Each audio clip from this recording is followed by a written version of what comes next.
नमस्कार, मी दत्तात्रय बेंबडे आणि आपण पाहत आहात शेतकरी योद्धा न्यूज लाईव्ह. चाकूर तालुक्यातील घरकुल योजनाबाबत आता मोठे प्रश्न उपस्थित होऊ लागले आहेत. कारण पंचायत समितीच्या नूतन सभापती जयश्री मच्छिंद्र नागरगोजे यांनी पदभार स्वीकारताच घरकुल योजनांची विशेष चौकशी करण्याचे आदेश दिले आहेत.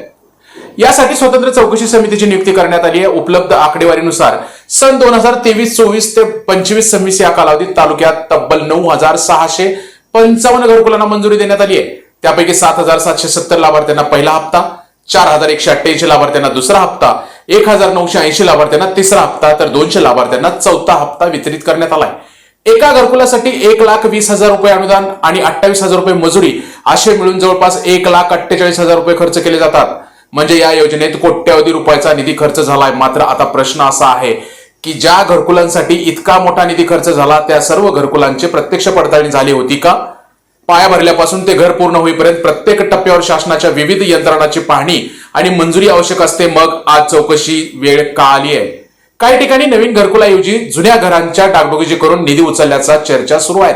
तसेच काही प्रस्तावांच्या प्रक्रियेबाबतही प्रश्न उपस्थित केले जात आहेत. आता सर्वात मोठं आव्हान चौकशी समिती समोर आहे. कारण हा विषय 10-20 घरांचा नाही तर 9,655 घरकुलांचा आहे. समिती सर्व घरांची प्रत्यक्ष पाहणी करणार का? लाभार्थ्यांचे जबाब नोंदवणार का? जिओ टॅगिंग, फोटो, हप्ते आणि नोंदीची पडताळणी होणार का? आणि सर्वात महत्वाचं म्हणजे ही चौकशी पूर्ण पारदर्शक होणार का? आज चाकूर तालुक्यातील जनता उत्तर मागत आहे. कारण हा प्रश्न फक्त घरकुलाचा नाही, हा प्रश्न आहे गोरगरिबांच्या घराच्या स्वप्नांचा, शासनाच्या पैशाचा आणि प्रशासनाच्या जबाबदारीचा. चौकशी समिती सत्य बाहेर आणते की नाही यावर आता संपूर्ण तालुक्याचं लक्ष लागलंय. चला तर पाहू सविस्तर बातमी.